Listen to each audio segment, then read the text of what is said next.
Trending at 10ಗೆ ನಿಮ್ಮೆಲ್ಲರಿಗೂ ಸ್ವಾಗತ. ಇವತ್ತಿನ ಬೆಳಗಿನ ನ್ಯೂಸ್ ಪೇಪರ್ಗಳ ಹೆಡ್ಡಿಂಗ್ ಅನ್ನ ನಾನು ನೋಡ್ತಾ ಇದ್ದೆ. ನಾರಿ ಶಕ್ತಿ ಮೀಸಲಿಗೆ ಸೋಲು ಅಂತ ಬಹಳಷ್ಟು ಹೆಡ್ಡಿಂಗ್ಗಳು ಹೇಳ್ತಾ ಇದ್ವು. ನಿನ್ನೆ ನಡೆದ ಏನು ವೋಟಿಂಗ್ ನಲ್ಲಿ ಆಯ್ತಲ್ಲ ಸೋಲು ಲೋಕಸಭೆಯಲ್ಲಿ, ಅದು ನಾರಿ ಶಕ್ತಿ ಮೀಸಲಿಗೆ ಆದ ಸೋಲ ಅಥವಾ ಇಡೀ ಭಾರತಕ್ಕೆ ಆದ ಸೋಲ ಅನ್ನೋ ಪ್ರಶ್ನೆನ ಇಟ್ಕೊಂಡು ಇವತ್ತಿನ ಈ ಬುಲೆಟಿನ್ ಅನ್ನ ನಾನು ಆರಂಭಿಸ್ತಾ ಇದ್ದೀನಿ. ನಾರಿಮಣಿಯರೇ ದೇಶದ ಶಕ್ತಿ, ಯತ್ರ ನಾರ್ಯಂತು ಪೂಜ್ಯಂತೆ ರಮಂತೆ ತತ್ರ ದೇವತಾಹ ಅನ್ನೋ ದೇಶದಲ್ಲಿ 33% ಮೀಸಲಾತಿಯನ್ನ ರಾಜಕಾರಣದಲ್ಲಿ ಕೊಡೋದಕ್ಕೆ 40 ವರ್ಷಗಳ ಹೋರಾಟ ಮಾಡಿದ್ರೂ ಕೂಡ ಸಫಲ ಆಗಲಿಲ್ಲ ಅನ್ನೋ ದುರಂತ ನಿನ್ನೆ ಸಾಕ್ಷಿಯಾಗಿದೆ. ಇದರ ಜೊತೆಗೆ ಸೋಲಾದ ಮೇಲೆ ಎಲ್ಲ ರಾಜಕೀಯ ಪಕ್ಷಗಳು, ವಿರೋಧ ಪಕ್ಷಗಳು ಯಾವ ರೀತಿ ಸೆಲೆಬ್ರೇಟ್ ಮಾಡಿದ್ರು ಅನ್ನೋದನ್ನ ನೋಡಿದ್ರೆ ನೀವು ಒಂದ್ಸಲ ಕನ್ನಡಿಯಲ್ಲಿ ಮುಖ ನೋಡ್ಕೊಳ್ಬೇಕು ಅಂತ ಅನ್ಸುತ್ತೆ. 50% ನಾರಿ ಶಕ್ತಿಯ ವೋಟ್ಗಳು ನಿಮಗೆ ಬೇಕು. ನಾರಿ ಶಕ್ತಿಯನ್ನ ಸೆಳೆದುಕೊಳ್ಳೋದಕ್ಕೆ ಅವರಿಗೆ ಗ್ಯಾರಂಟಿಗಳನ್ನ ಕೊಡ್ತೀರಿ, ಯಾಕಂದ್ರೆ ಮತ ಬರುತ್ತೆ. ಅದೇ ನಾರಿ ಶಕ್ತಿಗೆ ಅಧಿಕಾರ ಕೊಡಿ ಅಂತ ಹೇಳಿದ್ರೆ ಅದರಲ್ಲಿ ರಾಜಕೀಯ ಬೆರೆಸೋದು, ಅದನ್ನ ಸೋಲುವಂತೆ ನೋಡಿಕೊಳ್ಳೋದು. ಇದು ನಮ್ಮ ಇವತ್ತಿನ ಭಾರತದ ರಾಜಕೀಯ ಸ್ಥಿತಿಗೆ ಹಿಡಿದ ಕೈಗನ್ನಡಿ. ಇದೇ ವಿಷಾದದೊಂದಿಗೆ ಇವತ್ತಿನ ಈ ಬುಲೆಟಿನ್ ಅನ್ನ ನಾನು ಆರಂಭಿಸ್ತಾ ಇದ್ದೀನಿ. ನಾರಿ ಶಕ್ತಿಗೆ 33 ಮೀಸಲಾತಿ ನೀಡುವ ಮಸೂದೆಗೆ ಮತ್ತೆ ವಿಘ್ನ ಎದುರಾಗಿದೆ. ಮಹಿಳೆಯರಿಗೆ ಮೀಸಲಾತಿ ನೀಡೋ ಮೋದಿ ಸರ್ಕಾರದ ಕನಸು ಭಗ್ನವಾಗಿದ್ದು ಭಾರೀ ನಿರೀಕ್ಷೆ ಹುಟ್ಟಿಸಿತ್ತು ಈ ಮಹಿಳಾ ಮೀಸಲು ವಿಧೇಯಕ. ಮಹಿಳಾ ಮೀಸಲು ವಿಧೇಯಕ ಸೋಲಿಸಿದ ವಿಪಕ್ಷಗಳ ವಿರುದ್ಧ ಆಕ್ರೋಶ ವ್ಯಕ್ತ ಆಗಿದೆ. ವಿಪಕ್ಷಗಳ ವಿರುದ್ಧ ದೇಶಾದ್ಯಂತ ಎನ್ಡಿಎ ಸಂಸದರಿಂದ ಪ್ರತಿಭಟನೆ ಹಮ್ಮಿಕೊಳ್ಳಲಾಗಿದೆ. ಕಾಂಗ್ರೆಸ್ ಮತ್ತು ವಿಪಕ್ಷಗಳ ವಿರುದ್ಧ ಎನ್ಡಿಎ ಮಿತ್ರ ಪಕ್ಷಗಳು ಆಕ್ರೋಶ ವ್ಯಕ್ತಪಡಿಸಿವೆ. ಸೋಲಿನಲ್ಲೂ ರಾಜಕೀಯ ಲಾಭ ಪಡೆಯುತ್ತಾ ಬಿಜೆಪಿ ಅನ್ನೋದು ಸದ್ಯಕ್ಕಿರೋ ಪ್ರಶ್ನೆ.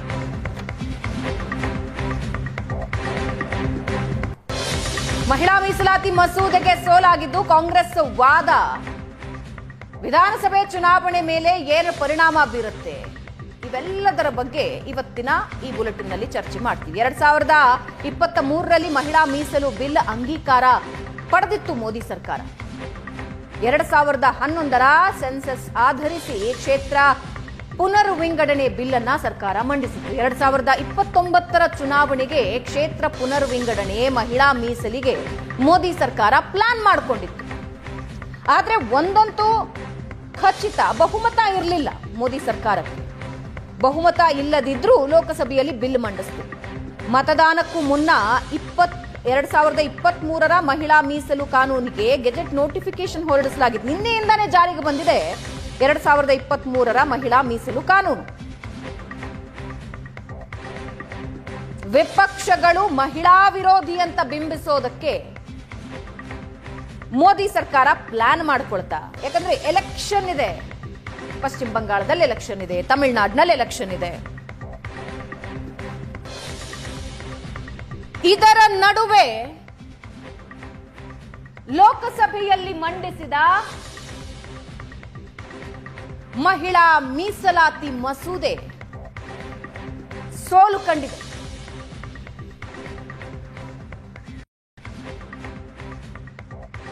संसदीय कार्य मंत्री जी. Honorable Speaker sir, besides the Constitution 131st Amendment Bill, we have two other bills, namely the Union Territories Laws Amendment Bill 26 and the Delimitation Bill 2026, which are intrinsically interrelated with the Constitution 131st Bill.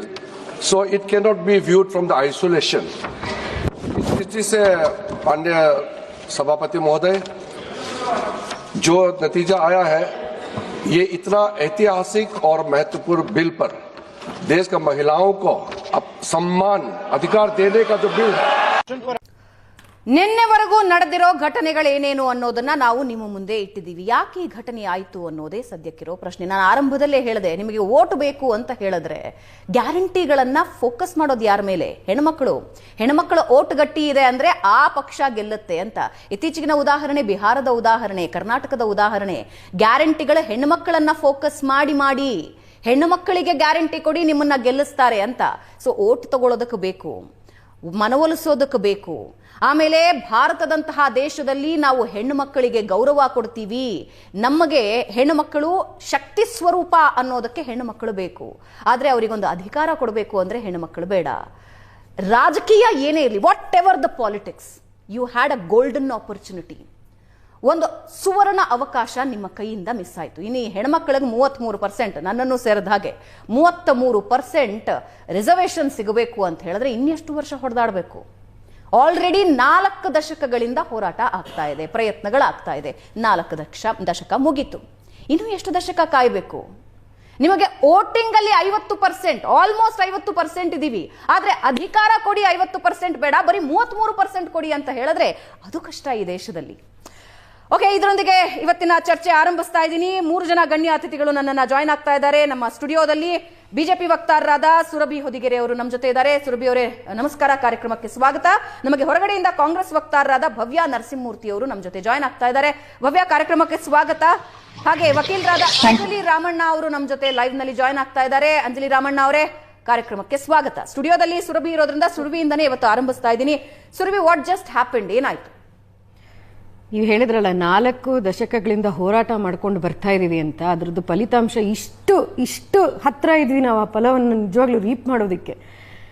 ಅದನ್ನ ಯಾವ ಪಕ್ಷಗಳು ನಿನ್ನೆ ವಿರೋಧ ಮಾಡಿದ್ಯೋ ಅವರ ಕಾರಣಗಳು ಅದನ್ನ ಇವತ್ತು discuss ಮಾಡಲೇಬೇಕು ಭಾವನಾ.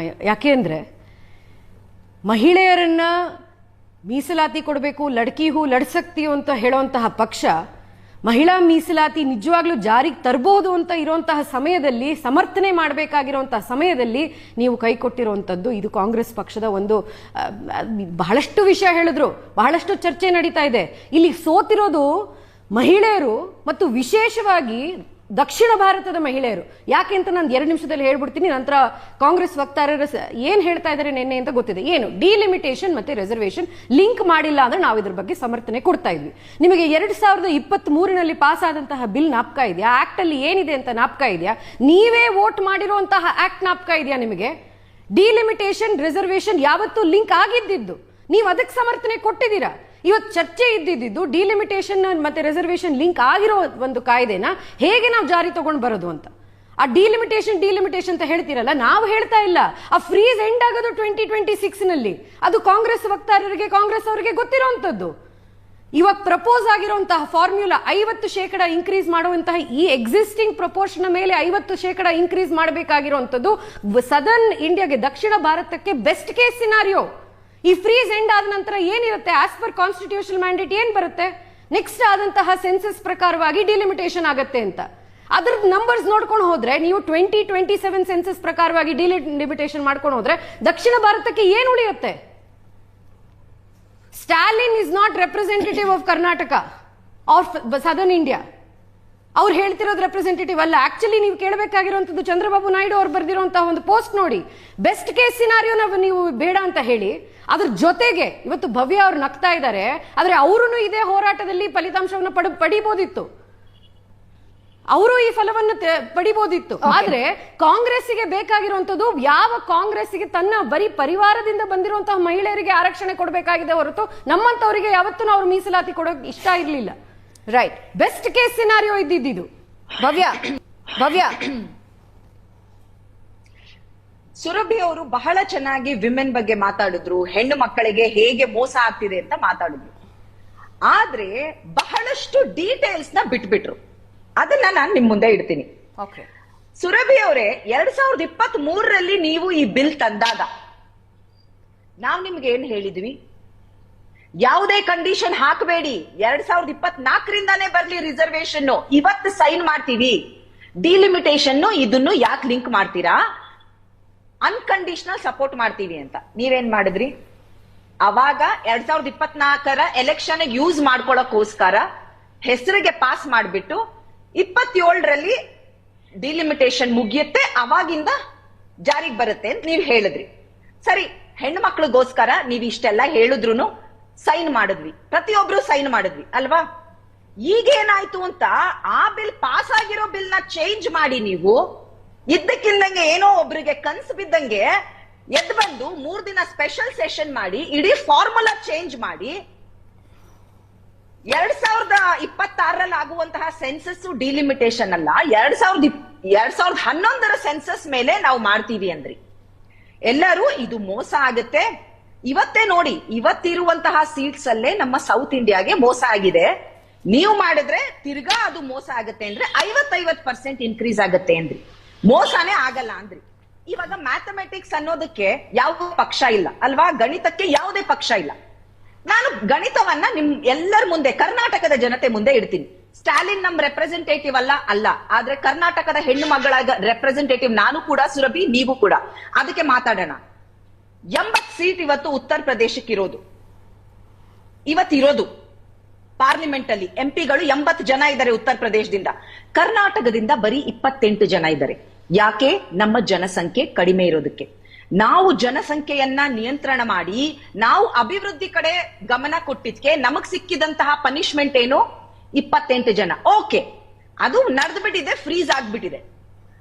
ಇವಾಗ ನೀವ್ ಹೇಳೋ ಪ್ರಕಾರ 80 ಜನ ಇರುವಂತಹ ಉತ್ತರ ಪ್ರದೇಶ 120 ಜನ ಆಗ್ತಾರೆ. 28 ಜನ ಇರುವಂತಹ ಕರ್ನಾಟಕದವರು 42 ಜನ ಆಗ್ತಾರೆ. ಇವತ್ತು 28ಕ್ಕೂ 80ಕ್ಕೂ ಇರುವಂತಹ ಅಂತರ 52 ಜನ ಎಂಪಿಗಳು ಜಾಸ್ತಿ ಇದ್ದಾರೆ ಉತ್ತರ ಪ್ರದೇಶದಲ್ಲಿ. ಇವಾಗ ನೀವು 120 ಆದ್ರೆ ಉತ್ತರ ಪ್ರದೇಶ 78 ಜನ ಎಂಪಿಗಳು ಜಾಸ್ತಿ ಇರ್ತಾರೆ ಕರ್ನಾಟಕಕ್ಕಿಂತ. ಇದು ಕರ್ನಾಟಕದ ಹೆಣ್ಣು ಮಕ್ಕಳಿಗೆ ಈ 14 ಎಕ್ಸ್ಟ್ರಾ ಸೀಟ್ ಕೊಡ್ತಿರಲ್ಲ, ಸಿಗ್ಬೋದು ನಮಗೆ. ಆದ್ರೆ ಇದು ಕರ್ನಾಟಕದ ಹೆಣ್ಣು ಮಕ್ಕಳಿಗೆ ಆಗ್ತಿರೋ ಅನ್ಯಾಯನ ಅಲ್ವಾ? ಉತ್ತರ ಪ್ರದೇಶ ಹೆಣ್ಮಕ್ಳಿಗೆ 1 ನಿಮಿಷ 40 ಸೀಟ್ ಸಿಗುತ್ತೆ. ಕರ್ನಾಟಕದಿಂದ ಎಷ್ಟು ಸಿಗುತ್ತೆ? 42ರಲ್ಲಿ 14 ಸೀಟ್ ಸಿಗುತ್ತಷ್ಟೇ. ಅವ್ರಿಗೆ 40 ಸೀಟು, ನಮಗ್ 14 ಸೀಟು. ಇದು ನಿಮಗೆ ಹೆಣ್ಣು ಮಕ್ಕಳ ನ್ಯಾಯನಾ?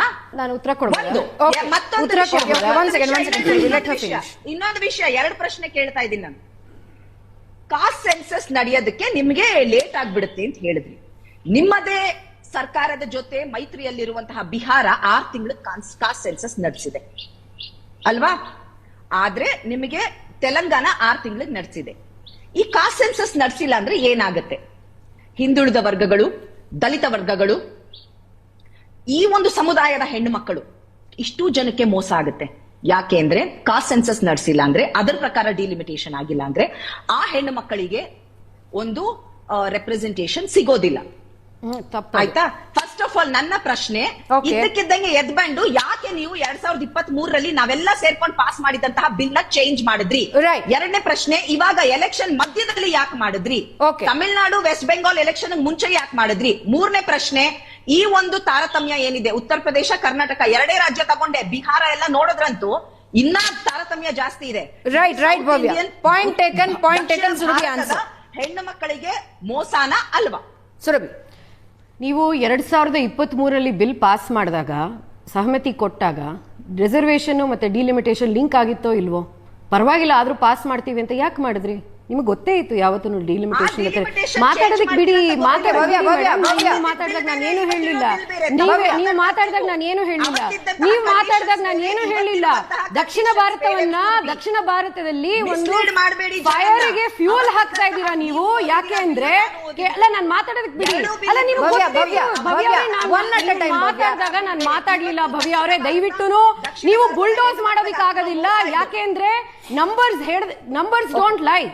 ಕರೆಕ್ಟ್ ನೀವು ಹೇಳಿದ್ದು, ನಂಬರ್ಸ್ ಡೋಂಟ್ ಲೈ. ಮ್ಯಾಥಮೆಟಿಕ್ಸ್ ಯಾವುದು ಪೊಲಿಟಿಕಲ್ ಪಕ್ಷ ಇಲ್ಲ. ಸೊ ಇವಾಗ ನೀವೇ ತಂದಿದ್ದ 1971 ಡಿಲಿಮಿಟೇಷನ್ ಫ್ರೀಸ್ ಮಾಡೋದು ಎಂಡ್ ಆಗತ್ತಲ್ಲ, ಏನಾಗತ್ತೆ ಆವಾಗ? ಏನಾಗತ್ತೆ? 2027 ಅಲ್ಲಿ ಬರುವಂತ ಸೆನ್ಸಸ್ ಪ್ರಕಾರ ಮಾಡಿದ್ರೆ ದಕ್ಷಿಣ ಭಾರತಕ್ಕೆ ಲಾಸ್ ಆಗತ್ತೋ ಗೇನ್ ಆಗತ್ತೋ? ಇವತ್ತು ಕೊಟ್ಟಿರೋ ಫಾರ್ಮುಲಾ ಪ್ರಕಾರವಾಗಿ ಬೆಸ್ಟ್ ಕೇಸ್ ಸಿನಾರಿಯೋ, ಇನ್ನೊಂದು ಬಾರಿ ಹೇಳ್ತಾ ಇದೀನಿ, ಬೆಸ್ಟ್ ಕೇಸ್ ಸಿನಾರಿಯೋ ಇಲ್ಲ. ನೀವೇನ್ ಹೇಳಿದ್ರೆ ಏನು ಮಾಡಬೇಡಿ ಅಂತ ಹೇಳಿದ್ರೆ ಅದು ರೆಪ್ರೆಸೆಂಟೇಷನ್ ನಿಜವಾಗ್ಲೂ ಕರೆಕ್ಟ್ ಆಗಿ ಆಗ್ತಾ ಇದೆಯಾ? ಇವತ್ತು ಇರುವಂತಹ ಜನಸಂಖ್ಯೆ ವರ್ಸಸ್ ನಂಬರ್ ಆಫ್ ರೆಪ್ರೆಸೆಂಟೇಟಿವ್ಸ್. ನಿಮಗೆ ಏನಾಗಿದೆ ಅಂದ್ರೆ ಅಭ್ಯಾಸ, ಎಷ್ಟು 30 ವರ್ಷದಲ್ಲಿ ಕಾಂಗ್ರೆಸ್ ಪ್ರತಿ ಬಾರಿನೂ ಈ ಒಂದು ಬಿಲ್ ಮಹಿಳಾ ಮೀಸಲಾತಿ ವಿಷಯ ಬಂದಾಗ ನನಗೆ ಗೃಹ ಮಂತ್ರಿಗಳು ಹೇಳ್ದಂಗೆ ಇಲ್ಲ ಇದು ಮಾಡೋಣ ಆದ್ರೆ ಬೇಡ, ಹಿಂಗೇನೆ ನೀವು ಮಾಡ್ಕೊಂಡು ಬಂದಿರೋದು. ನೀವು ಈ ಬಿಲ್ ಪಾಸ್ ಮಾಡ್ಲಿಲ್ಲ. 2023ರಲ್ಲಿ ಪಾಸ್ ಮಾಡಿದ್ದು ಇದೇ ನರೇಂದ್ರ ಮೋದಿ ಸರ್ಕಾರ. ಉತ್ತರ ಪ್ರದೇಶ, ಬಿಹಾರ ಮತ್ತೆ ಕರ್ನಾಟಕದ ಒಂದು ಅಂತರ ಹೇಳಿದ್ರಿ. Proportional increase madam, proportional increase. ನಿಮಗೆ ಇನ್ಕ್ರೀಸೇ ಬೇಡ. ಏನಾಗುತ್ತೆ ಇನ್ಕ್ರೀಸೇ ಬೇಡ ಅಂದ್ರೆ? ಇವಾಗಿರುವಂತಹ 543 ಸ್ಟ್ರೆಂತ್ ನಲ್ಲಿ ಡಿಲಿಮಿಟೇಷನ್ ಮಾಡಿದ್ರೆ ಕರ್ನಾಟಕಕ್ಕೆ ಲಾಸ್ ಆಗತ್ತೆ, ದಕ್ಷಿಣ ಭಾರತಕ್ಕೆ ಲಾಸ್ ಆಗತ್ತೆ. ಇರುವಂತಹ ಹೊಸ ಸೆನ್ಸಸ್ ಪ್ರಕಾರವಾಗಿ ತಗೊಂಡ್ರೆ ಮ್ಯಾಥಮ್ಯಾಟಿಕ್ಸ್ ಅಂತ ಹೇಳ್ತಿರಲ್ಲ, ಒಂದು ಎಕ್ಸೆಲ್ ಶೀಟ್ ಹಾಕೊಂಡು ನೋಡಿ ಕರೆಕ್ಟ್ ಆಗಿ ನಂಬರ್ಸ್ ಏನಾಗುತ್ತೆ ಅಂತ. ಇದನ್ ಕೊಟ್ಟಿರೋಂತಹ formula 50% increase on the basis of existing seats. ಅದು ನಮಗೆ ಗೆಲುವು. ಆ ಗೆಲುವನ್ನ ಕಿತ್ಕೊಂಡಿದ್ದೀರಾ ನೀವು ರಾಜಕೀಯ ನಿಮ್ಮ ಒಂದು ಗೇನಿಗೋಸ್ಕರ ಅಷ್ಟೇನೇನೆ. ಅದನ್ನು ಆಲೋಚನೆ ಮಾಡಿ ತಗೊಂಡು ಮಾಡಿದಿರೋ ಇಲ್ವೋ ಅಂತ ಅರ್ಥ ಆಗ್ತಾ ಇಲ್ಲ ಇವಾಗ. ಅದ್ರ ಮಧ್ಯದಲ್ಲಿ ಮಹಿಳಾ ಮೀಸಲಾತಿನ ನೀವು ಫೈನಲ್ ಆಗಿ ಇನ್ನೊಂದು ಬಾರಿ ಒತ್ತೆ ಹೇಳ್ತೀನಿ, 2023ನಲ್ಲಿ ನೀವು ಇದಕ್ಕೆ ಸಹಮತಿ ಕೊಟ್ಟಾಗ ಡಿಲಿಮಿಟೇಷನ್ ಮತ್ತು ರಿಸರ್ವೇಶನ್ ಮೀಸಲಾತಿ ಲಿಂಕ್ ಆಗಿತ್ತು. ಬಿಲ್ ಅನ್ನ ತೆಗೆದು ಓದಿ ಒಂದು ಬಾರಿ ದಯವಿಟ್ಟು. ಎಲ್ಲರೂ ಈ ಪ್ರಶ್ನೆ ಕೇಳ್ತಾ ಇದ್ದಾರೆ. ಎರಡೂ ರಾಜಕೀಯ ಪಕ್ಷಗಳ ವಕ್ತಾರರು ನಮ್ಮ ಜೊತೆ ಇದ್ದಾರೆ. ಬಿಜೆಪಿಯವರು ಹೇಳ್ತಾ ಇದ್ದಾರೆ ಮಹಿಳೆಯರ ವಿರೋಧ ಪಕ್ಷಗಳು ಅಂತ. ಕಾಂಗ್ರೆಸ್ನವರು ಹೇಳ್ತಾ ಇದ್ದಾರೆ ಎಲೆಕ್ಷನ್ ನ ಮುಂದಿಟ್ಕೊಂಡು ತರಾತುರಿಯಲ್ಲಿ ಯಾಕಿಷ್ಟು ಅರ್ಜೆನ್ಸಿಯಲ್ಲಿ ನೀವು ಮುಂದಕ್ಕೆ ತಂದ್ರಿ ಅಂದ್ರೆ ಎಲೆಕ್ಷನ್ ನ ಮೇಲೆ ಇದರ ಪ್ರಭಾವ ಆಗಬೇಕು ಅಂತ. ವಕೀಲರಾದ ಅಂಜಲಿ ರಾಮಣ್ಣ ಅವರು ನಮ್ಮ ಜೊತೆ ಲೈವ್ ನಲ್ಲಿ ಜಾಯ್ನ್ ಆಗಿದ್ದಾರೆ. ಅಂಜಲಿ ರಾಮಣ್ಣ ಅವರೇ, ಪಾಲಿಟಿಕ್ಸ್ ನ ಸೈಡ್ಗಿಟ್ಟು ಹೇಳೋದಾದ್ರೆ ಒಂದು ಗೋಲ್ಡನ್ ಆಪರ್ಚುನಿಟಿ ಮಿಸ್ ಆಯ್ತು ಅಂತ ಅನ್ಸುತ್ತೆ. 40 ವರ್ಷಗಳಿಂದ ಇದರ ಬಗ್ಗೆ ನಾವು ಮಾತಾಡ್ತಾ ಇದೀವಿ, ಆಗಾಗ ಬರುತ್ತೆ ವಾಪಸ್ ಹೋಗುತ್ತೆ, ಇನ್ನು ಎಷ್ಟು ವರ್ಷ ಕಾಯ್ಬೇಕು ಅಂತ. ನಾನು ಈಗ ಅದನ್ನೇ ಹೇಳಕ್ ಬಂದಿದ್ದೆ ಭಾವನಾ. ಸುರಭಿ ಮತ್ತು ಭವ್ಯ ಅವರು ಬಹಳ ಸ್ಪಷ್ಟವಾಗಿ ಅಂಕಿಅಂಶಗಳ ಸಮೇತ ರಾಜಕಾರಣಿಗಳ ಮತ್ತು ರಾಜಕೀಯದ ಗಣಿತವನ್ನ ತೆಗೆದಿಟ್ರು. ಆದ್ರೆ ಸಾಮಾನ್ಯ ಪ್ರಜೆಗೆ ಮಹಿಳಾ ಮೀಸಲಾತಿ ಮಸೂದೆ ಅಂಗೀಕಾರ ಆಗ್ಲಿಲ್ಲ, ಅಂಗೀಕಾರ ಆಯ್ತು, ಇಷ್ಟೇ ಅರ್ಥ ಆಗೋದು. ರೈಟ್. ಹಾಗಾಗಿ ಇದು ಏನಂದ್ರೆ, ನಾನು I am for the act proposal ಪರವಾಗಿ ಇದ್ದೀನಿ ನಾನು. ಆದರೆ ಆ ಸ್ಟ್ರಾಟಜಿ ಅವರು ಇಬ್ಬರೂ ಪಕ್ಷಗಳು, ಆಡಳಿತ ಪಕ್ಷ ವಿರೋಧ ಪಕ್ಷ ಇಬ್ಬರೂ ಸಹ ಸ್ವಹಿತಾಸಕ್ತಿಯನ್ನ ನೋಡಿಕೊಂಡೇ ಈ ಬಿಲ್ಲನ್ನ ಹೀಗೆ ನಿನ್ನೆ ಪ್ರೆಸೆಂಟ್ ಮಾಡಿದರು ಅಂತ ಒಂದು ಕಾಮನ್ ಸಾಮಾನ್ಯ ಪ್ರಜೆಯಾಗಿ ನಾನು ಹೇಳಬಲ್ಲೆ. ಯಾಕೆಂದ್ರೆ ಈಗ ಎಲೆಕ್ಷನ್ ಮುಂದಿಟ್ಕೊಂಡು ಈಗ ನೋಡಿ, ವಿರೋಧ ಪಕ್ಷಗಳು ಅದನ್ನ ಪಾಸ್ ಮಾಡಿದಿದ್ದರೆ ನಾವು ಪಾಸ್ ಮಾಡಿಸಿದ್ವಿ ಅಂತ ಆಡಳಿತ ಪಕ್ಷದವರಿಗೆ ಅದು ಒಂದು ಮೈಲುಗಲ್ಲಾಗ್ತಾ ಇತ್ತು. ಈಗ ಪಾಸ್ ಮಾಡದೇ ಇರೋದ್ರಿಂದ ನೋಡಿ, ವಿರೋಧ ಪಕ್ಷದವರು ಮಾಡ್ಲಿಲ್ಲ ಅಂತ ಹೇಳುವುದು ಸಹ ಆಡಳಿತ ಪಕ್ಷಕ್ಕೆ ಒಂದು ಪ್ಲಸ್ ಪಾಯಿಂಟ್ ಆಗುತ್ತೆ, ವಿರೋಧ ಪಕ್ಷಕ್ಕೆ ಅದು ಒಂದು ಮೈನಸ್ ಪಾಯಿಂಟ್ ಆಗುತ್ತೆ ಅನ್ನುವ ಇಷ್ಟೆಲ್ಲ ಸ್ಟ್ರಾಟಜಿ ಮಾಡ್ಕೊಂಡೇನೆ. ಅದೇ ನಿನ್ನೆ ಪ್ರಿಯಾಂಕಾ ಅವರು ಹೇಳ್ತಾ ಇದ್ರು ನೋಡಿ, ಚಾಣಕ್ಯ ಏನಾದ್ರೂ ಇದ್ದಿದ್ರೆ ಅವನು ಕೂಡ ಆಶ್ಚರ್ಯ ಪಟ್ಬಿಡ್ತಿದ್ದ ಈ ಒಂದು ಸ್ಟ್ರಾಟಜಿ ಬಗ್ಗೆ ಅಂತ. ಹಾಗೆ ಸ್ಟ್ರಾಟಜಿ ಮಾಡಿದ್ದು ನನಗೆ ಒಂದು ಓಟ್ ಹಾಕುವಂತಹ ಮಹಿಳೆಯಾಗಿ ನನಗೆ ಅದು ಆ ಸ್ಟ್ರಾಟಜಿ ಸರಿಯಾಗಿ ಕಾಣಲಿಲ್ಲ. ಮತ್ತು ಇದು ಹೇಗಾಗ್ಬಿಟ್ಟಿದೆ ಅಂದ್ರೆ 40 ವರ್ಷದಿಂದ ಮಹಿಳಾ ಮೀಸಲಾತಿ ಅನ್ನುವುದು, ಅದರಲ್ಲೂ ನಿನ್ನೆ ಪ್ರೆಸೆಂಟ್ ಮಾಡಿದ್ ಹೇಗಾಯ್ತಂದ್ರೆ, ಅವರು ಕಾಟಾಚಾರಕ್ಕೆ ಒಂದ್ರ ಹಿಂದೆ ಒಂದ್ ಕಂತೆ ಜೊತೆ ಒಂದ್ ಬೊಂತೆ ಪ್ರೆಸೆಂಟ್ ಮಾಡ್ದಂಗೆ ಇತ್ತು. ನನ್ನ ದೃಷ್ಟಿಯಲ್ಲಿ ಮಹಿಳಾ ಮೀಸಲಾತಿ ಮಸೂದೆಯನ್ನ ಅವರು ಪ್ರತ್ಯೇಕವಾಗಿ ಒಂದು ದೊಡ್ಡ ಮಟ್ಟದ ಚರ್ಚೆ ಗ್ಲಾಮರೈಸ್ ಮಾಡ್ಬಿಟ್ರು. ಆಯೋಗಗಳು ಅಡ್ವರ್ಟೈಸ್ಮೆಂಟ್ ಕೊಡೋದೇನು, ಸೆಲೆಬ್ರಿಟಿಗಳು ನಾವು ಪರವಾಗಿದ್ದೀವಿ ಅಂತ ಹೇಳೋದೇನು, ಇದೆಲ್ಲ ಯಾವುದೇ ರೀತಿಯಾದಂತಹ ಪ್ರಚಾರಗಳು ಅಲ್ಲಿ ಪಾರ್ಲಿಮೆಂಟ್ ಒಳಗೆ ಕೂತ್ಕೊಳ್ತಕ್ಕಂತಹ ಪಕ್ಷಗಳ ಮೇಲೆ, ರಾಜಕಾರಣಿಗಳ ಮೇಲೆ ಪ್ರಭಾವ ಬೀರೋದಿಲ್ಲ.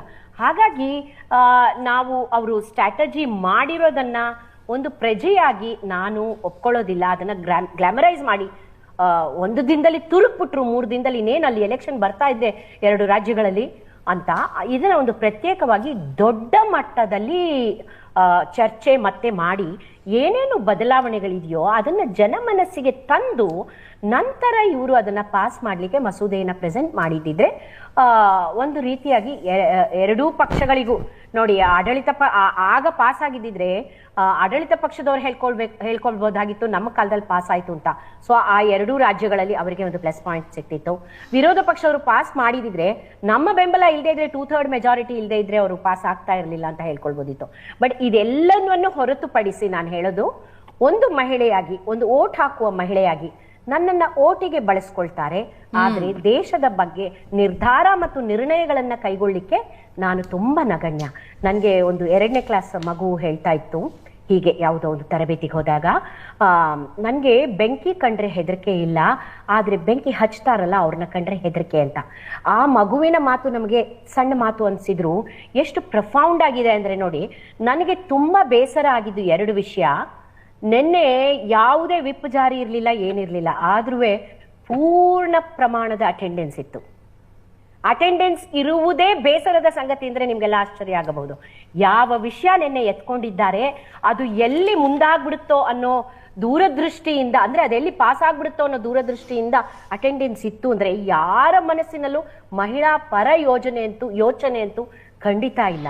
ಎರಡನೇ ವಿಷಯ, ಅಲ್ಲಿ ಅಳಿದುಳಿದು 4-5 ಎಷ್ಟೋ ಮಹಿಳಾ ಮೆಂಬರ್ಸ್ ಇದ್ದಾರಲ್ಲ, ಅಲ್ಲೂ ಪಕ್ಷದ್ದೇ ಮೇಲುಗೈಯೇ ಹೊರತು ಮಹಿಳಾ ಮೀಸಲಾತಿ ಅಥವಾ ಮಹಿಳಾ ಪರ ಯೋಚನೆಗಳ ಮೇಲುಗೈ ಇಲ್ಲದೆ ಇರೋದು ನಾನು ಅನ್ಕೊಳ್ತೀನಿ ನಮ್ಮ ಮಹಿಳೆಯರ ಸೋಲು ಅಂತ.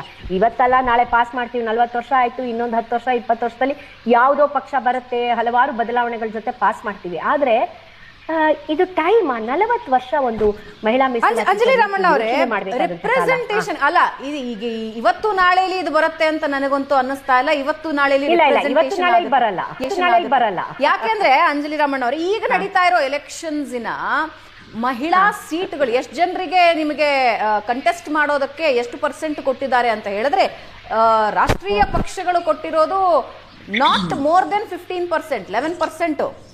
ನೀವು ಬಂಗಾಳದಲ್ಲಿ ನೋಡಬಹುದು, ಕೇರಳದಲ್ಲಿ ನೋಡಬಹುದು. ಆ ಲೆಕ್ಕಕ್ಕೆ ಸ್ಥಳೀಯ ಪಕ್ಷಗಳು ಜಾಸ್ತಿ ಕೊಟ್ಟಿವೆ. ಅಂಡ್ 2024 ಡೇಟಾ ತೆಗೆದು ನೋಡಿದ್ರು ಕೂಡ ಸ್ಥಳೀಯ ಪಕ್ಷಗಳು ಏನ್ ರೆಪ್ರೆಸೆಂಟೇಷನ್ ಕೊಟ್ಟಿವೆಯಲ್ಲ ಹೆಣ್ಮಕ್ಳಿಗೆ, ರಾಷ್ಟ್ರೀಯ ಪಕ್ಷಗಳು ಕೊಟ್ಟಿಲ್ಲ. ಸೊ ರಾಷ್ಟ್ರೀಯ ಪಕ್ಷಗಳ ಮೈಂಡ್ ಸೆಟ್ಟಿನಲ್ಲೇ ಹೆಣ್ಮಕ್ಳಿಗೆ ಜಾಸ್ತಿ ಸೀಟ್ಸ್ ಕೊಡಬೇಕು ಅಂತಿಲ್ಲ. Whether it can be BJP, whether it can be Congress. I think Bhavya and Hodigere ಇಬ್ರು ಕೂಡ ನನ್ನ ಮಾತನ್ನ ಒಪ್ಕೊಳ್ತಾರೆ ಅಂತ ಅನ್ಸುತ್ತೆ. ರಾಜಕೀಯದಲ್ಲಿ ಒಂದು ಸ್ಥಾನ ಪಡಿಬೇಕು ಅಂತ ಹೇಳಿದ್ರೆ, ಮುಂದಗಡೆ ಹೋಗಬೇಕು ಅಂದ್ರೆ ಹೌ ಡಿಫಿಕಲ್ಟ್ ಅನ್ನೋದು ಐ ಥಿಂಕ್ ಇವರಿಬ್ರು ಒಪ್ಕೊಳ್ತಾರೆ. ಅದನ್ನೇ ಭಾವನಾ, ನಾನು ಅದನ್ನೇ ಹೇಳಿದ್ದು. ಅಲ್ಲಿ ವಿರೋಧ ಪಕ್ಷದವರಿಗಾಗ್ಲಿ ಅಥವಾ ಆಡಳಿತ ಪಕ್ಷದ ಪರವಾಗಿ ಕೂತಿದ್ದವರಲ್ಲಾಗ್ಲಿ ಯಾವ ಮಹಿಳೆಯಲ್ಲೂ ಮಹಿಳಾ ಪರ ಯೋಚನೆ ಕಾಣಲಿಲ್ಲ, ರಾಜಕಾರಣಿಗಳಲ್ಲೂ ಕಾಣಲಿಲ್ಲ. ಆ ಫುಲ್ ಅಟೆಂಡೆನ್ಸ್ ನಲ್ಲಿ ಒಬ್ಬರಿಗಾದ್ರೂ ಮಹಿಳಾ ಪರ ಯೋಚನೆ ಇತ್ತು ಅಂತ ಅನ್ನಿಸ್ಲಿಕ್ಕೆ ಸಾಧ್ಯವೇ ಇಲ್ಲ. ನೀವು ಹೇಳಿದ ಹಾಗೆ ಸ್ಥಳೀಯರಲ್ಲಿ ನಮ್ಮ ವಿಕೇಂದ್ರೀಕರಣದ ವ್ಯವಸ್ಥೆಯಲ್ಲಿ ನೋಡಿ, ಗ್ರಾಮ ಪಂಚಾಯಿತಿಯಲ್ಲಿ ಈ ಇದರಲ್ಲಿ ಮಹಿಳೆಯರ ಸಂಖ್ಯೆ ಜಾಸ್ತಿ ಆಗಿದೆ ಅಂತ ಹೇಳುತ್ತೆ ಅಂಕಿಅಂಶ. ಮೊದಲೆಲ್ಲ ಗಂಡಂದ್ರು ಬಂದು ಆಡಳಿತ ನಡೆಸೋರು, ಆದ್ರೂ ಈಗ ಅದೆಲ್ಲ ಕಡಿಮೆ ಆಗ್ಬಿಟ್ಟಿದೆ. ಮಹಿಳೆಯರು ಮುಂದೆ ಬಂದು ನೀವು ಹೇಳಿದ ಹಾಗೆ ಸ್ಥಳೀಯ ಪಕ್ಷಗಳನ್ನು ಕೊಟ್ಟಿರ್ತಕ್ಕಂತಹ ಸೀಟ್ಗಳನ್ನ ಉಪಯೋಗಿಸ್ಕೊಂಡು ಸ್ಥಳೀಯ ಪ್ರದೇಶಗಳಲ್ಲಿ ಮಹಿಳೆಯರು ಹೆಚ್ಚು ಹೆಚ್ಚು ಕೆಲಸ ಮಾಡ್ತಾ ಇದ್ದಾರೆ. ಮೇಲೆ ಮೇಲೆ ಹೋಗ್ತಾ ಹೋಗ್ತಾ ಎಲ್ಲಿ ಮುಖ್ಯವಾದ ನಿರ್ಣಯವನ್ನು ತೆಗೆದುಕೊಳ್ಬೇಕೋ ಅಲ್ಲೆಲ್ಲ ಮಹಿಳೆಯರನ್ನ ನಿರ್ಣಯ ಮಂಡಳಿಗೆ ಬಿಡೋದೇ ಇಲ್ಲ. ಅವ್ರು ಏನಿದ್ರು ಒಂಥರ ಚಾಪ್ರೂಸಿ ಮಾಡ್ಕೊಂಡು ಹಿಂದ್ಗಡೆಯಿಂದ ಪಕ್ಷದ ಒಂದು ಬದ್ಧತೆಗೆ ಜೈಕಾರ ಹಾಕುವಂತಹ. ಅದು ಭವ್ಯ ರೆಸ್ಪಾಂಡ್ ಮಾಡ್ತಿದ್ದಾರೆ. ವಾಪಸ್ ಬರ್ತೀನಿ ಅಂಜಲಿ ಅವರೇ. Yes Bhavya. Yes please. Bhavana ಅವರೇ, ಒಂದು ವೆರಿ ಕ್ಲಿಯರ್ ಪಾಯಿಂಟ್. ನನ್ನ ಪ್ರಶ್ನೆ ಒಂದೇ, 2023ರಲ್ಲಿ ಅಪೋಸಿಷನ್ ಅವರು ಸಪೋರ್ಟ್ ಮಾಡಿ ಪಾಸ್ ಮಾಡಿದಂತಹ ಬಿಲ್ ನ ನೀವು ಮತ್ತೆ ತಂದು ಅದನ್ನ ಸೋಲ್ಸಿದ್ದು ಯಾಕೆ? ನೀವು ಪಾಸ್ ಆಗಿತ್ತಲ್ವಾ, ಎಲ್ಲರೂ ಹೋಪ್ಫುಲ್ ಇದ್ವಿ ಅಲ್ವಾ? ಸುರಭಿ ಅವ್ರಿಗೂ ಖುಷಿ ಇತ್ತು, ನಂಗೂ ಖುಷಿ ಇತ್ತು. ಇವಾಗ ಅರ್ಜೆಂಟ್ ಅಲ್ಲಿ ಎಲೆಕ್ಷನ್ ಟೈಮ್ ಅಲ್ಲಿ ತಂದಿದ್ ಯಾಕೆ? ಇದನ್ನ ಸೋಲ್ಸಕ್ಕೆ ಅವ್ರು ತಂದಿದ್ ಯಾಕೆ ಅಂದ್ರೆ ಅಪೋಸಿಷನ್ ನ ವಿಲ್ಲನ್ ಗಳು ಮಾಡಕ್ಕೆ. ತಮಿಳ್ನಾಡುಲಿ ವೆಸ್ಟ್ ಬೆಂಗಾಲ್ ಅಲ್ಲಿ, ಆದ್ರೆ ತಮಿಳ್ನಾಡುಲಿ ವೆಸ್ಟ್ ಬೆಂಗಾಲ್ ಅಲ್ಲಿ ಹೆಣ್ಣು ಮಕ್ಕಳಿಗೆ ಅರ್ಥ ಆಗತ್ತೆ ಇದು. ಅವರಿಗೆ ಗೊತ್ತು ಏನಾಗ್ತಿದೆ ಇಲ್ಲಿ ಅಂತ. ನಾಡದ್ರೋಹಿಗಳಾಗಕ್ಕಾಗಲ್ಲ ನಾವು, ಹೆಣ್ಮಕ್ಳು ಸ್ವಾರ್ಥಿಗಳಾಗಕ್ಕಾಗಲ್ಲ. ಜೊತೆಗೆ ನಮ್ಮ ರಾಜ್ಯದ ಹೆಣ್ಮಕ್ಳಿಗೆ ಮೋಸ ಆಗ್ತಿರೋದು. 23ರಲ್ಲಿ ಪಾಸ್ ಆದಂತಹ ಬಿಲ್ ನ ಚೇಂಜ್ ಮಾಡಿದ್ಯಾಕೆ? ಸುರಭಿ ಅವ್ರು ಕೇಳಿದ್ರು, ಅವಾಗ ಗೊತ್ತಿರ್ಲಿಲ್ಲ ನಿಮ್ಗೆ ಲಿಂಕ್ ಆಗಿದೆ ಅಂತ. ಸುರಭಿ ಅವರೇ, ನೀವು ಓದಿದಿರಾ ಬಿಲ್ ನ, ನಾನು ಓದಿದ್ದೀನಿ. ಅವಾಗ ಲಿಂಕ್ ಆಗಿದ್ದಂತಹ ಡಿಲಿಮಿಟೇಷನ್ ಸೆನ್ಸಸ್ ಮಾಡಿದಿರಾ ನೀವು? ಬಂದ್ ಯಾಕೆ ಚೇಂಜ್ ಮಾಡಿ 2011ರ ಸೆನ್ಸಸ್ ಮೇಲೆ ಅಂದ್ರಿ? ಬಂದ್ ಯಾಕೆ ಫಾರ್ಮುಲಾ ಚೇಂಜ್ ಮಾಡಿ 50% ಜಾಸ್ತಿ ಮಾಡ್ತೀವಿ ಅಂದ್ರಿ? ಯಾರನ್ನ ಕೇಳಿ ಮಾಡಿದ್ರಿ? ಇವತ್ತು ನಿಮಗ್ ಪಾಸ್ ಆಗ್ಬೇಕಾಗಿದ್ರೆ ಸೋನಿಯಾ ಗಾಂಧಿ ಅವರು ಸೀನಿಯರ್ ಲೀಡರು ಅಲ್ವಾ? ಅವರು ಒಂದು ಲೆಟರ್ ಬರ್ದಿದ್ರು. ಏನಂತ ಹೇಳಿದ್ರು? ಎಲೆಕ್ಷನ್ ಮುಗಿಲಿ, ಏಪ್ರಿಲ್ 29 ಎಲ್ಲ ಆಲ್ ಪಾರ್ಟಿ ಮೀಟಿಂಗ್ ಕರೀಲಿ, ಎಲ್ಲ ಕೂತ್ಕೊಂಡು ಮಾತಾಡೋಣ. ಈ ಬಿಲ್ ನ ಈ ತುರಾತುರಿಯಲ್ಲಿ ಹಾಳು ಮಾಡಬೇಡಿ, ಎಲ್ಲ ಕೂತ್ಕೊಂಡು ಮಾತಾಡಿ ಡಿಲಿಮಿಟೇಷನ್ ಲಿಂಕ್ ಮಾಡ್ಬೇಕಾ? ಮುಂಚೆ ಮಾಡಿದ್ದಕ್ಕೆ ನಿಮ್ಗೆ ಇಷ್ಟ ಇಲ್ವಾ? ನೀವೇ don't cut me off please. ನೀವು ಅವಾಗೇನು ಟೈಮ್ ಕೊಟ್ಟಿಲ್ಲ, ನಾನು ಪೂರ್ತಿ ಮುಗಿಸ್ಬೇಕು. Okay, continue. ನೀವ್ ಹೇಳಿದ್ರಿ 2023ರಲ್ಲಿ ತಂದಂತಹ ಬಿಲ್ಗೆ ನಾವು ಸಪೋರ್ಟ್ ಮಾಡಿದ್ವಿ, ನೀವೇ ಚೇಂಜ್ ಮಾಡ್ಬೇಕಾ? ಅದು ಆದ್ರೂ ಮಾಡೋಣ, ಎಲೆಕ್ಷನ್ ಮುಗಿಲಿ, ಎಲ್ಲರೂ ಕೂತ್ಕೊಂಡು ಮಾತಾಡೋಣ ಅಂತ ಸೋನಿಯಾ ಗಾಂಧಿ ಅವ್ರು ಹೇಳಿದ್ರು. ಬಟ್ ನೀವ್ ಯಾಕೆ ಈ ತುರಾತುರಿಯಲ್ಲಿ ತಂದ್ರಿ? ನೀವ್ ತಾನೇ ಕಾರಣ ಈಗ ಸೋಲ್ತಿದ್ದಕ್ಕೆ. ಈ ಬಿಲ್ ನ ಹಾಳು ಮಾಡಿದ್ದು ಪಾಸ್ ಆಗಿದ್ದಂತಹ ಬಿಲ್ ನ ವಾಪಸ್ ಯಾಕೆ ತಂದ್ರಿ, ಯಾಕೆ ಚೇಂಜ್ ಮಾಡಿದ್ರಿ, ಏನ್ ಇಂಟೆನ್ಷನ್ ಇತ್ತು ನಿಮಗೆ? ನೀವು ಒಬ್ಬರೇ ಯೋಚನೆ ಮಾಡಿ ಇದು ಚೇಂಜ್ ಮಾಡಿದ ತಕ್ಷಣ ನಾವು ಚೇಂಜ್ ಮಾಡಕ್ ಆಗತ್ತಾ? ಕೂತ್ಕೊಂಡು ಮಾತಾಡ್ಬೇಕಲ್ವಾ, ಡಿಸ್ಕಸ್ ಮಾಡ್ಬೇಕಿತ್ತಲ್ವಾ, ರಾಜ್ಯದ ಮುಖ್ಯಮಂತ್ರಿಗಳನ್ನ ಕರಿಬೇಕಿತ್ತಲ್ವಾ? ರೈಟ್. ಎರಡನೇದು ಬಹಳ ಮುಖ್ಯವಾಗಿ ಲಿಂಕೆ ಮಾಡಬೇಡಿ, ಇವತ್ತು ಪಾಸ್ ಮಾಡಿ, ಬರೀ ವಿಮೆನ್ ರಿಸರ್ವೇಶನ್ ಬಿಲ್ ತಿಂದ ತಗೊಂಡ್ಬನ್ನಿ, 543 ಸೀಟ್ ರಿಸರ್ವೇಶನ್ ಪಾಸ್ ಮಾಡಿ, ಆಮೇಲೆ ಡಿಲಿಮಿಟೇಷನ್ ಮಾಡೋಣ, ಆಮೇಲೆ ಮತ್ತೆ ಹೊಸ ನಂಬರ್ ಆಫ್ ಸೀಟ್ಸ್ ಗೆ ತಿರ್ಗಾ ರಿಸರ್ವೇಶನ್ ಅಪ್ಲೈ ಮಾಡೋಣ. ಹೆಣ್ಮಕ್ಳ ರಿಸರ್ವೇಶನ್ ಇದನ್ನು ಲಿಂಕ್ ಮಾಡ್ಲೇಬೇಡಿ ಅಂತ ಹೇಳ್ತಿದೀವಿ. ನೀವು ಜನಗಳ ಒಂದು ಇದನ್ನ ಮಿಸ್ಲೀಡ್ ಮಾಡೋದು ಸುಲಭ. ಗೊತ್ತಾಯ್ತು Bhavya, point taken. Surabhi, what was the urgency? Urgent ಏನಿತ್ತು? ನೀವು ಕಾಂಗ್ರೆಸ್ ಪಕ್ಷದ ಓಕೆ ಭವ್ಯ ಟೇಕನ್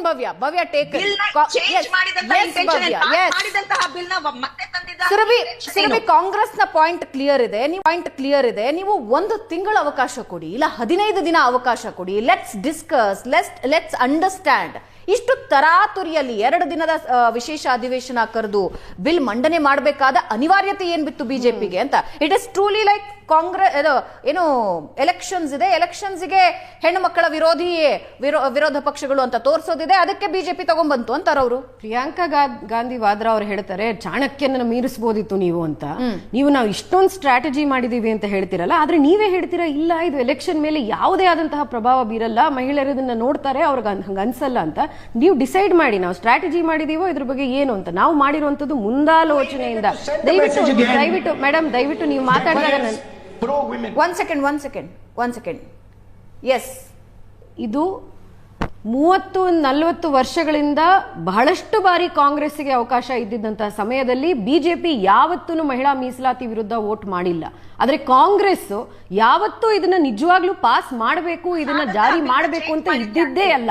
ಅಂತಹ ಒಂದು ಬಿಲ್ ನ ನಾವು 2023ನಲ್ಲಿ ತಂದಾಗ ನೀವು ಕೇಳಿದಂತ ಪ್ರಶ್ನೆ ಇದು 24ಕ್ಕೆ ಯಾಕೆ ಮಾಡಲ್ಲ ಅಂತ. ಆ ಬಿಲ್ ಅಲ್ಲೇ ಇದ್ದಂತ ಪ್ರಾವಿಷನ್ಸ್ ಪ್ರಕಾರವಾಗಿ ಒಂದು ವರ್ಷದಲ್ಲಿ ಜಾರಿ ಮಾಡೋದಕ್ಕೆ ಆಗ್ತಿರ್ಲಿಲ್ಲ.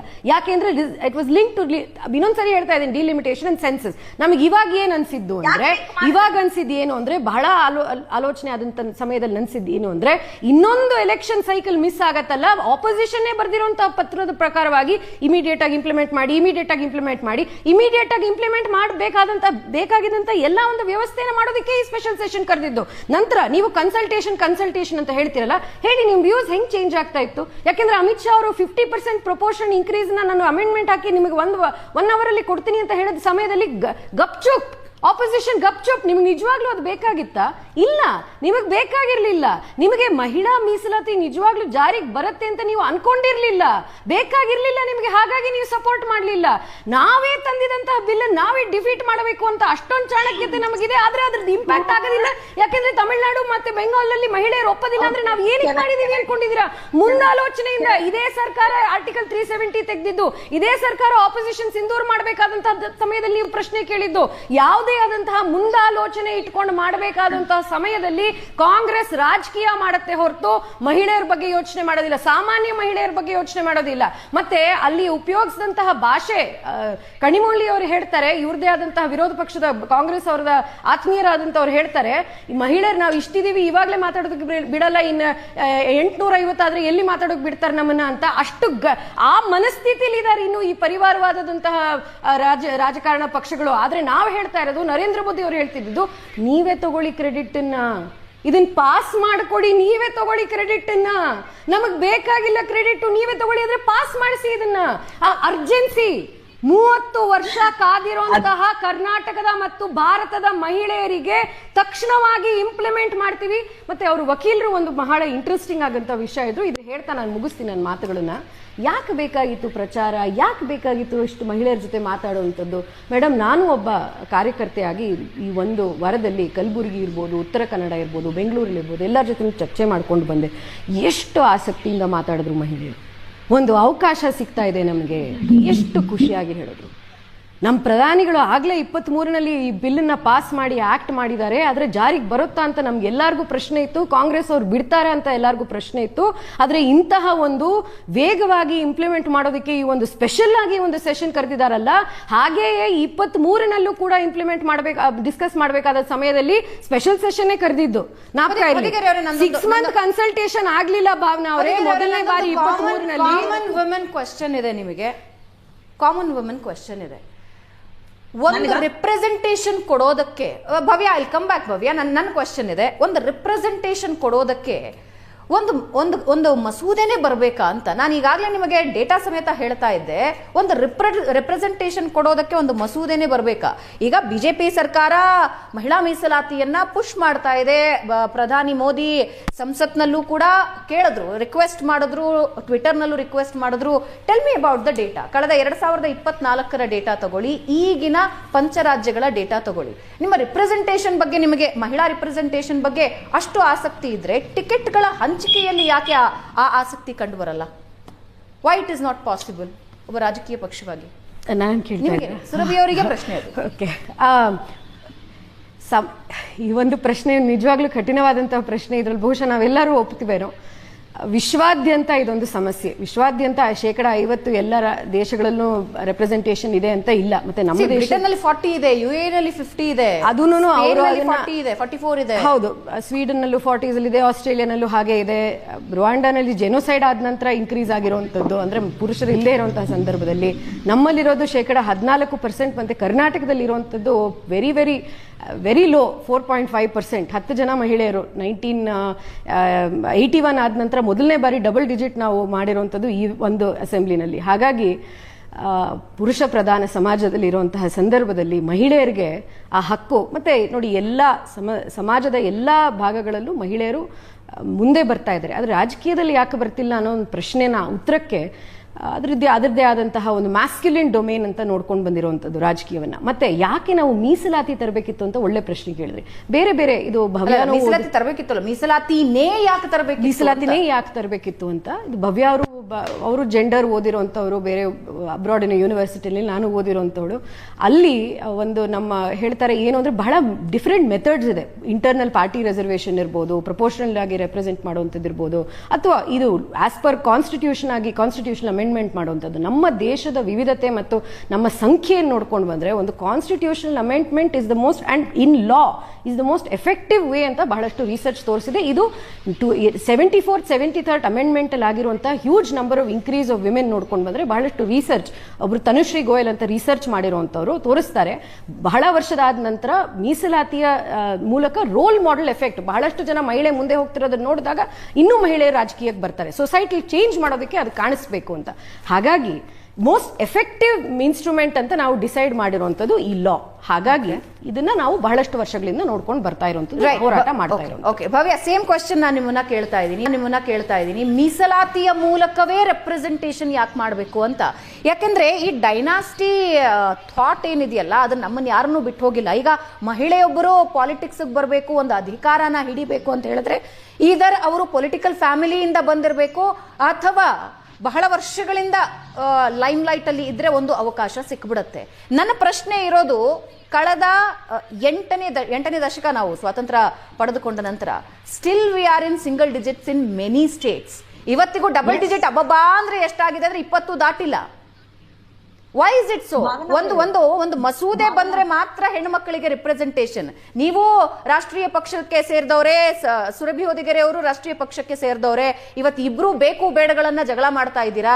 ಆದ್ರೆ ನಿಮ್ಮ ಪಕ್ಷದಲ್ಲೇ 11% 14% ಗಿಂತ ಏನ್ ಜಾಸ್ತಿ ಇಲ್ಲ. ನನ್ನ ಈ ಒಂದು ಪ್ರಶ್ನೆಗೆ ಉತ್ತರ, ಈ ಶೋಷಣೆ ಅನ್ನೋದಿದೆಯಲ್ಲ, ಸ್ಪೆಷಲಿ ಒಂದು ಮೇಲ್ ಡಾಮಿನೇಟೆಡ್ ಸೊಸೈಟಿಯಲ್ಲಿ ಪುರುಷರಿಗೆ ಏನ್ ಅನ್ಸುತ್ತೆ, ಈಕ್ವಾಲಿಟಿ, ಸಮಾನತೆ ಅಂತ ಮಾತಾಡಿದ ತಕ್ಷಣ ಅವ್ರ ಮೇಲೆ ಆಗ್ತಿರೋ ಶೋಷಣೆ ಅನ್ಸ್ಬಿಡತ್ತೆ. ಯಾಕೆಂದ್ರೆ ಈಗ ನೋಡಿ, 543 ಸೀಟಲ್ಲಿ 460ಕ್ಕೂ ಹೆಚ್ಚು ಪುರುಷರಿದ್ದಾರೆ ಅಲ್ವಾ? 80 ಹೆಣ್ಮಕ್ಳು ಇರ್ಬೋದು, 80-90 ಎಕ್ಸಾಕ್ಟ್ ನಂಬರ್ ನನ್ ಮರ್ತು ಬಿಟ್ಟೆ. I think 74. ಇವಾಗ ಅದೇ ನಂಬರ್ ಎಕ್ಸ್ಚೇಂಜ್ ಆಗ್ಬಿಟ್ರೆ, ಐ ಮೀನ್ ಚೇಂಜ್ ಆದ್ರೆ 440 ಏನಾದ್ರು ಹೆಣ್ಮಕ್ಳು ಕೂತ್ಕೊಂಡ್ರೆ ಅಲ್ಲಿ ಪುರುಷರು ಒಪ್ತಾರ? ಇಲ್ಲ, ಅದು ಆಪರೇಷನ್ ತರ ಕಾಣುತ್ತೆ. ಬಟ್ ಇವಾಗಿರೋದು ನಾರ್ಮಲ್ ಅನ್ಸುತ್ತೆ ಎಲ್ಲರಿಗೂ. ಅದು ಬೇಡ, ನಾವು ಕೇಳ್ತಿರೋದು 33%. ನೀವು ಹೇಳ್ತಾ ಇದ್ರಿ ಇಷ್ಟು ದಿನ ಯಾಕೆ ಪಾಸ್ ಆಗಿಲ್ಲ ಬಿಲ್ಲು, ಯಾಕೆ ಪಾಸ್ ಆಗಿಲ್ಲ ಅಂತ. ಯಾಕಂದ್ರೆ ನಾವು ಪಾಸ್ ಮಾಡ್ದಾಗಿರ್ಬೋದು, ಇಷ್ಟು ಸಲ ಇದು ರಾಜ್ಯಕ್ಕೆ ಬಂದಾಗಬಹುದು, ಅಟಲ್ ಬಿಹಾರಿ ವಾಜಪೇಯಿ ಅವರು ಇದರ ವಿರುದ್ಧ ಮಾಡಿದ್ದಾರೆ, LK ಅಡ್ವಾಣಿ ಅವರು ವಿರುದ್ಧ ಮಾಡಿದ್ದಾರೆ, ಸಿನ್ಹಾ ಅವರು ಈ ಒಂದು ಬಿಲ್ ನ ವಿರುದ್ಧ ಮಾಡಿದ್ದಾರೆ. ಹೌದು Surabhi, please go check your history. ಇವರೆಲ್ಲ ವಿರುದ್ಧ ಮಾಡಿದಕ್ಕೇನೆ ಈ ಬಿಲ್ ಸೋತಿದ್ದು. ಕಾಂಗ್ರೆಸ್ ಪಕ್ಷ ತಂದಿತ್ತು ಈ ಬಿಲ್ ಜನತಾ ಪಾರ್ಟಿ ಯಾವತ್ತೂ ನಾವೆಲ್ಲ ವಿರೋಧ ಸೇರ್ಕೊಂಡು ಪಾಸ್ ಇಲ್ಲ ಮಾಡಿದ್ವಿ ಮೇಡಮ್. 2023ರಲ್ಲಿ. ನೆಕ್ಸ್ಟ್ ವಿಷಯ, ಈ ಒಂದು ಡಿಲಿಮಿಟೇಷನ್ ಅಂತ ಇದೆಯಲ್ಲ, ಸುರಭಿ ಅವ್ರು ಹೇಳ್ತಾ ಇದ್ರು, ಹೌದು this is a golden opportunity. ಹಾಗಂತ ಇವತ್ತು ನಮ್ಮ ಕರ್ನಾಟಕಕ್ಕೆ ಆಗ್ತಿರೋ ಅನ್ಯಾಯ ಆಗ್ಲೇ ಏನಂದ್ರೆ, ನಾವು ಕಮ್ಮಿ ರೆಪ್ರೆಸೆಂಟೇಷನ್ ಇದೀವಿ ಅಲ್ಲಿ. ಇಡೀ ದೇಶಕ್ಕೆ ಮಾಡ್ತಿರುವಂತಹ ಪ್ರತಿ ಒಂದು ಲಾ ಅಲ್ಲೂ ನಮಗೆ ಸಿಗ್ತಿರುವಂತಹ ವಾಯ್ಸ್ ಧ್ವನಿ ಕಡಿಮೆ. ಆದ್ರೂ ನಾವು ಜಾಸ್ತಿ ಟ್ಯಾಕ್ಸ್ ಪೇ ಮಾಡ್ತಾ ಇರೋರು ಸೆಂಟರ್ಗೆ. ನಾವು ಕೊಡ್ತಿರೋ ₹1 15 ಪೈಸಾ ವಾಪಸ್ ಬರ್ತಿದೆ. ಅದೇ ಬಿಹಾರ ಕೊಡ್ತಿರೋ ₹1 ₹6 15 ವಾಪಸ್ ಹೋಗ್ತಿದೆ. 6ರಷ್ಟು ದುಡ್ಡು ವಾಪಸ್ ಸಿಗ್ತಿದೆ ಅವರಿಗೆ. ನಮಗೆ 15 ಪೈಸಾ ಸಿಗ್ತಿದೆ ನಾವು ₹1 ಕೊಟ್ರೆ. ದಯವಿಟ್ಟು ವಿಷಯಾಂತರ ಆಗಬೇಡಿ. ನೀವು ಇದೇ ಆರ್ಗ್ಯುಮೆಂಟ್ ನ ಬೆಂಗಳೂರವರಾಗಿರುವಂತಹ ನಾನು ನೀವು ಮಾಡಬಹುದು, ಕಲಬುರಗಿಗೆ ಯಾಕೆ ಹೋಗ್ತಾ ಇದೆ ಅಂತಾನು ಪ್ರಶ್ನೆ ಕೇಳಬಹುದು. ದಯವಿಟ್ಟು ಇದನ್ನ ಹೇಳ್ಬೇಡಿ. ನೀವು ಬೆಂಗಳೂರಲ್ಲಿ ಶೇಕಡ ಬರುವಂತದ್ದು 40% ಬರುವಂತದ್ದು ಟ್ಯಾಕ್ಸ್ ಕಲೆಕ್ಷನ್ ಎಷ್ಟು ಬರ್ತಾ ಇದೆ ಬೆಂಗಳೂರಿಗೆ ವಾಪಸ್ ಅಂತ ಪ್ರಶ್ನೆ ನಾನು ಕೇಳಬಹುದು. ವಿಷಯಾಂತರ ಆಗಬೇಡಿ. ಮಹಿಳಾ ಮೀಸಲಾತಿ ಬಗ್ಗೆ ಮಾತಾಡಿ ದಯವಿಟ್ಟು. ಕನ್ನಡದ ಹೆಣ್ಮಕ್ಳಿಗೆ, ನನ್ನ ಪಕ್ಷಕ್ಕೆ ನಾಡದ್ರೋಹಿಗಳಲ್ಲ ನಾವು. ನೀವು ಇವತ್ತು ಮಾಡಿರುವಂತದ್ದು ನಾಡದ್ರೋಹನೇ. ನೀವು ಮಾಡಿರುವಂತದ್ದು ನಾಡದ್ರೋಹನೇ. ಉತ್ತರ ಪ್ರದೇಶ ಸಪೋರ್ಟ್ ಮಾಡ್ತೀರಾ ಕನ್ನಡದ ಮೇಡಮ್, ಇವತ್ತು ಕೊಟ್ಟಿರುವಂತಹ ನಮಗೊಂದು ಅವಕಾಶ 50% ಇನ್ಕ್ರೀಸ್ ನೋಡ್ತಿರುವಂತದ್ದು 2027 ಸೆನ್ಸಸ್ ಪ್ರಕಾರವಾಗಿ ಡಿಲಿಮಿಟೇಷನ್ ಆದ್ರೆ ನಮ್ಗೆ ಎಷ್ಟು ಬರುತ್ತೆ? ಡಿಲಿಮಿಟೇಷನ್ 2027 ಸೆನ್ಸಸ್ ಪ್ರಕಾರವಾದ್ರೆ ನಮಗೆ ಕಡಿಮೆ ಆಗುತ್ತೆ. ಇವತ್ತು ನಾವು ಮಾತಾಡ್ತಿದ್ದು 50% ಇನ್ಕ್ರೀಸ್ ಸೀಟ್ಸ್. ತಪ್ಪು ಮಾಹಿತಿ ಕೊಡಬೇಡಿ ಜನರಿಗೆ, ತಪ್ಪು ಮಾಹಿತಿ ಕೊಡಬೇಡಿ. ಕನ್ನಡತಿ ನಾನು ಕೂಡ ನಾನು ಮಾತಾಡ್ತಾ ಇರೋದು ಇವತ್ತು ಯಾವ ವಾಸ್ತವ ಮಾತಾಡ್ತಾ ಇರೋದು. ನೀವು ಮಾತಾಡ್ತಾ ಇರೋದು ಏನು ತಪ್ಪು? ನಾಡದ್ರೋಹಿ ನೀವು, ನಾಡದ್ರೋಹಿ ನೀವು. ಕನ್ನಡ ಪರ ಅಂತ ಹೇಳಿ ನಮ್ಮನ್ನ ತಮಿಳ್ನಾಡು ಅವರ ಆರ್ಗ್ಯುಮೆಂಟ್ ಪರ ಮಾತಾಡ್ತಾ ಇದ್ದೀರಾ ನೀವು. ಅವ್ರಿಗೂ ಕಷ್ಟ ಆಗುವಂತದ್ದು. ಭವ್ಯ ಅವ್ರಿಗೆ ನನ್ಗೆ ಒಂದೇ ಪ್ರಶ್ನೆ, ಡಿಲಿಮಿಟೇಷನ್ ದ್ರೋಹಿಗಳು ಸುರಭಿ, ನೀವು ದ್ರೋಹಿಗಳು. ಭವ್ಯ ಅವರೇ ದಯವಿಟ್ಟು ನನಗೆ ಒಂದೇ ಒಂದು ಪ್ರಶ್ನೆ, ನನಗೆ ಒಂದೇ ಒಂದು ಪ್ರಶ್ನೆ. ಡಿಲಿಮಿಟೇಷನ್ 2027 ಪ್ರಕಾರವಾದ್ರೆ ಕರ್ನಾಟಕಕ್ಕೆ ಜಾಸ್ತಿ ಸೀಟ್ ಬರುತ್ತೋ ಕಡಿಮೆ ಸೀಟ್ ಬರುತ್ತೋ? ಭಾರತಾದ್ಯಂತ ನಡೆದಿರುವಂತಹ ಸೆನ್ಸಸ್ ನಲ್ಲಿ ಟೋಟಲ್ ಫರ್ಟಿಲಿಟಿ ರೇಟ್ ಕಡಿಮೆ ಆಗಿದೆ. ನಮ್ಮ ಜನಸಂಖ್ಯೆ ಇನ್ನೂ ಕಡಿಮೆ ಆಗಿದೆ. ನೀವು ಕೊಡ್ತಿರುವಂತಹ 14 ಬರುತ್ತೆ.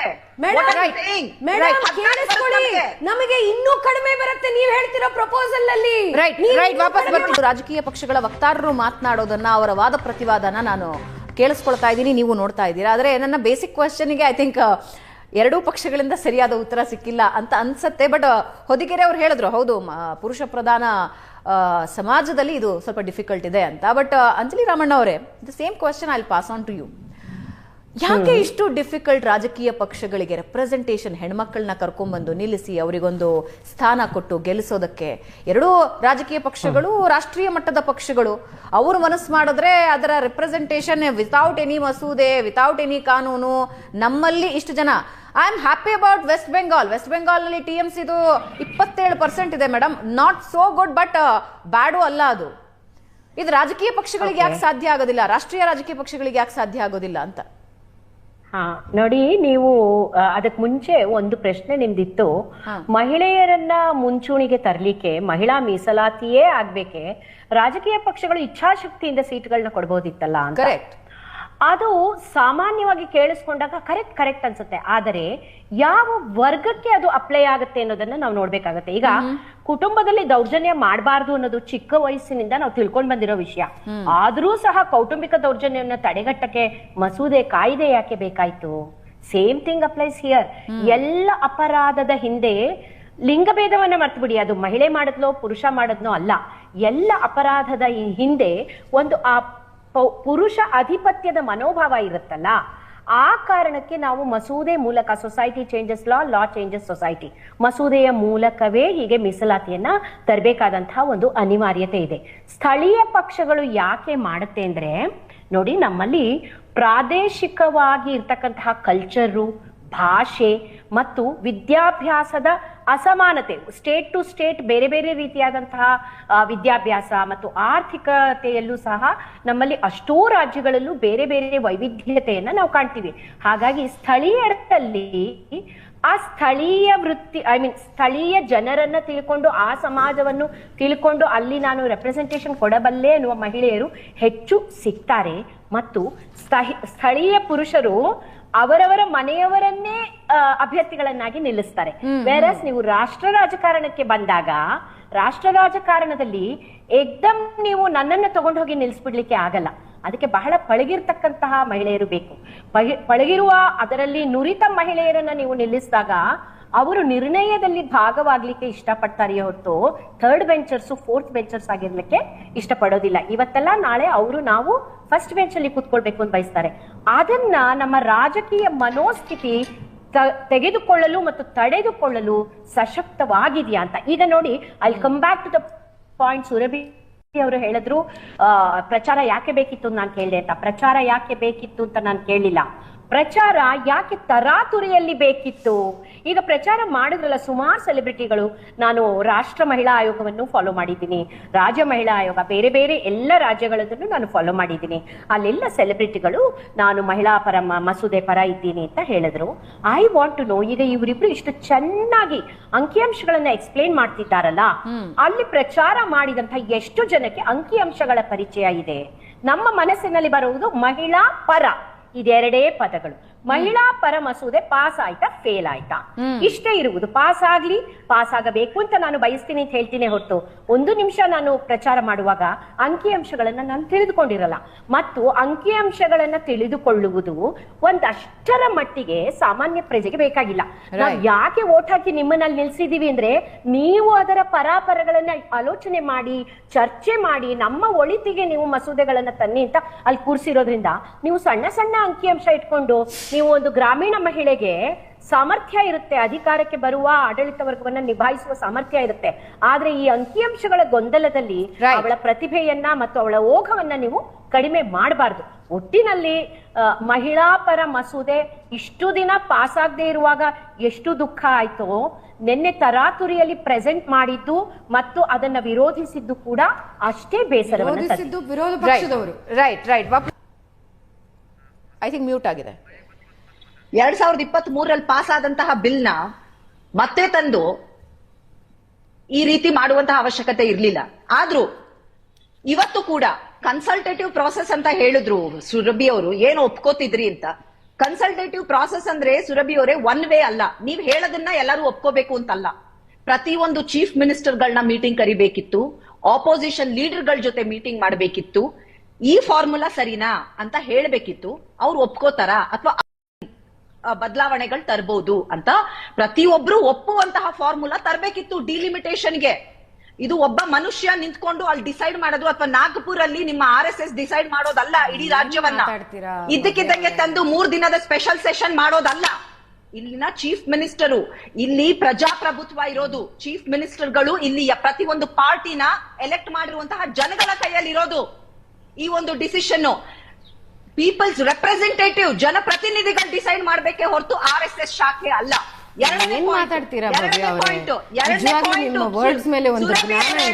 ಕನ್ಸಲ್ಟೇಷನ್ ಮಾಡಿದ್ರ ಇಲ್ಲ ಅಂದ್ಮೇಲೆ ನಾನು ಹೇಳಿದ್ದೆ ನಿಜ. ಕನ್ಸಲ್ಟೇಷನ್ ಮಾಡಿದಿದ್ರೆ ಒಪ್ಕೋತಿದ್ದೆ. ಎರಡನೇ ಪಾಯಿಂಟ್ ಮತ್ತೊಂದು ಪಾಯಿಂಟ್ ಇದೆ. ಇವತ್ತು ನೀವು ತಂದಂತಹ ಬಿಲ್ ಯಾಕೆ ಸೋಲ್ತು ಅಂದ್ರೆ ನಿಮಗ್ ಗೊತ್ತು. ಕರ್ನಾಟಕದಲ್ಲಿ ಯಾವತ್ತಾದ್ರೂ ಬಹುಮತದಿಂದ ಬಿಜೆಪಿ ಗೆದ್ದಿದ್ಯಾ? ಇಲ್ಲ. ತಮಿಳುನಾಡಲ್ಲಿ ಗೆದ್ದಿದ್ಯಾ? ಇಲ್ಲ. ತೆಲಂಗಾಣ ಗೆದ್ದಿದ್ಯಾ? ಇಲ್ಲ. ಆಂಧ್ರ ಗೆದ್ದಿದ್ಯಾ ಬಿಜೆಪಿ? ಇಲ್ಲ. ಕೇರಳ ಗೆದ್ದಿದ್ಯಾ ಬಿಜೆಪಿ? ಇಲ್ಲ. ವೆಸ್ಟ್ ಬೆಂಗಾಲ್ ಗೆದ್ದಿದ್ಯಾ ಬಿಜೆಪಿ? ಗೆಸ್ ವಾಟ್, ನೀವು ತಂದಂತಹ ಈ ಬಿಲ್ ಅಲ್ಲಿ ನಿಮಗೆ ಹೆಚ್ಚು ಸೀಟ್ಗಳು ಸಿಗ್ತಾ ಇದ್ದಿದ್ದೆ ಉತ್ತರ ಪ್ರದೇಶ, ಬಿಹಾರ, ನೀವು ಗೆಲ್ಲುವಂತಹ ರಾಜ್ಯಗಳಲ್ಲಿ. ಅದಕ್ಕೆ ಈ ಒಂದು ಇದನ್ನ ತಂದ್ರಿ. Final words Surabhi. ಇರೋಂತಹ ಎಲ್ಲ ದಯವಿಟ್ಟು ಭವ್ಯ ಅವರೇ ನನ್ನ ಸಮಯ ಮಾತಾಡೋದಿಕ್ಕೆ ಬಿಡಿ. ನೀವು ಇವತ್ತು ಮಾತಾಡೋದು ಏನು ಕಾಣಿಸ್ತಾ ಇದೆ ಅಂದ್ರೆ ಮಹಿಳಾ ಮೀಸಲಾತಿ ಜಾರಿಗೆ ಬರ್ಬೇಕು ಅನ್ನೋ ಆಸೆ ಯಾವತ್ತೂ ಕಾಂಗ್ರೆಸ್ ಹುಡುಕ್ತಾ ಇರೋದು ಎಕ್ಸ್ಕ್ಯೂಸ್ ಎಕ್ಸ್ಕ್ಯೂಸಸ್. ಅದು ಬಿಟ್ಟು ವಿಶೇಷವಾಗಿ ದಕ್ಷಿಣ ಭಾರತಕ್ಕೆ ಸಿಕ್ಕಿರುವಂತಹ ಹಕ್ಕನ್ನ ಕಿತ್ಕೊಂಡಿದ್ದು ನಿನ್ನೆ ಕಾಂಗ್ರೆಸ್ ಪಕ್ಷದವರು. ಮಹಿಳೆಯರಿಗೆ ಸಿಗಬೇಕಾಗಿರುವಂತಹ ಮೀಸಲಾತಿ ಕಿತ್ಕೊಂಡಿದ್ದು ಕಾಂಗ್ರೆಸ್ ಪಕ್ಷದವರು ಅವರಿಗೆ ನಿಜವಾಗ್ಲೂ ಬೇಕಾಗಿಲ್ಲ. ದಕ್ಷಿಣ ಭಾರತಕ್ಕೆ ಬೇಕಾಗಿರುವಂತ ಸೀಟ್ಸ್ ಬಂದಿರುವಂತ ಸಮಯದಲ್ಲಿ ಇನ್ಕ್ರೀಸ್ ಆಗಿರುವಂತ ಸೀಟ್ಸ್ ಅವ್ರಿಗೆ ಬೇಕಾಗಿಲ್ಲದೆ ಇರುವಂತದ್ದು. ಭವ್ಯ ಅವರೇ, ದಯವಿಟ್ಟು ನೀವು ಮಾತಾಡಿದಾಗ ನಾನು ಮಾತಾಡ್ಲಿಲ್ಲ, ಆ ಒಂದು ಕರ್ಟಿಸಿ ಅಂಡ್ ರೆಸ್ಪೆಕ್ಟ್ ನನಗೆ ಕೊಡಿ. ಮೊದಲು ನೀವು ಮಾತಾಡಿದಾಗ ಮಾತಾಡ್ಲಿಲ್ಲ. ನಿಮ್ಮ ಪಕ್ಷಕ್ಕೆ ಯಾವುದೇ ಆದಂತಹ ಸೀರಿಯಸ್ನೆಸ್ ಇಲ್ಲ ಮಹಿಳಾ ಮೀಸಲಾತಿ ಜಾರಿಗೆ ತರಬೇಕು ಅಂತ ಇದ್ದಿದ್ರೆ ಯಾವ ಕನ್ಸಲ್ಟೇಟಿವ್ ಪ್ರಾಸೆಸ್ ಬಗ್ಗೆ ಮಾತಾಡ್ತೀರಾ madam? Close door consultative process ಅಲ್ಲ, ನಿಮ್ಮ ಪಕ್ಷದ ಅಭಿಪ್ರಾಯಗಳನ್ನ ಫ್ಲೋರ್ ಆಫ್ ದ ಹೌಸ್ ಅಲ್ಲಿ ನೋಡಿದೆ, ದೇಶಾದ್ಯಂತ ನೋಡಿದೆ. ನಿಮ್ಮ ಪಕ್ಷದ ಅಭಿಪ್ರಾಯಗಳನ್ನ ಮಹಿಳಾ ಮೀಸಲಾತಿ ಇರುವಂತಹ ನಿಮ್ಮ ಸಮರ್ಥನೆ ಇಲ್ಲ ಅನ್ನೋದು ದೇಶಾದ್ಯಂತ ಮಹಿಳೆಯರು ನೋಡಿದ್ದಾರೆ. ದಕ್ಷಿಣ ಶೇಕಡ ಇನ್ಕ್ರೀಸ್ ಆಗಬಾರದು ಅಂತ ನಿಮ್ಮ ಪಕ್ಷ ಫ್ಲೋರ್ ಆಫ್ ದ ಹೌಸ್ ಅಲ್ಲಿ ಟೆಲಿವೈಸ್ ಮಹಿಳಾ ವಿರೋಧಿ ಕಾಂಗ್ರೆಸ್ ನೀವು. Yes, thank you so much. 3 ಜನಕ್ಕೆ ಧನ್ಯವಾದ. ಆದ್ರೆ ಇದರಲ್ಲಿ ಯಾವ ಪಕ್ಷ ಸೋಲ್ತು ಯಾವ ಪಕ್ಷ ಗೆಲ್ತು ಅನ್ನೋದಕ್ಕಿಂತ ನಾರಿ ಶಕ್ತಿಗೆ ಸೋಲಾಗಿದೆ. 47ರಿಂದ 48% ವೋಟರ್ಸ್ ವೋಟ್ ತಗೋಬೇಕು ಅಂದ್ರೆ ನಾರಿ ಶಕ್ತಿಯನ್ನ ಟಾರ್ಗೆಟ್ ಮಾಡಬೇಕು ಅನ್ನೋ ಪಕ್ಷಗಳು ಮೀಸಲಾತಿ ಬಂದಾಗ ಸೋಲಿಸಿವೆ ಅನ್ನೋದಷ್ಟೇ ಇದಕ್ಕೆ ಉತ್ತರ. ಆಡಳಿತ ಆಗ್ಲಿ ವಿರೋಧ ಪಕ್ಷ ಆಗ್ಲಿ ಎಲ್ಲರೂ ಸೇರಿ ಹೆಣ್ಮಕ್ಕಳನ್ನು ಸೋಲಿಸಿದ್ದಾರೆ ಅನ್ನೋದಷ್ಟೇ ಉತ್ತರ ಇದಕ್ಕೆ. ಇದರೊಂದಿಗೆ ವಿಶೇಷ ಚರ್ಚಾ ಕಾರ್ಯಕ್ರಮ ಮುಗಿಸ್ತಾ ಇದ್ದೀನಿ. ನೇರ ದಿಟ್ಟ ನಿರಂತರ ಸುದ್ದಿಗಾಗಿ ನೋಡ್ತಾ ಇರಿ ಏಷ್ಯಾನೆಟ್ ಸುವರ್ಣ ನ್ಯೂಸ್.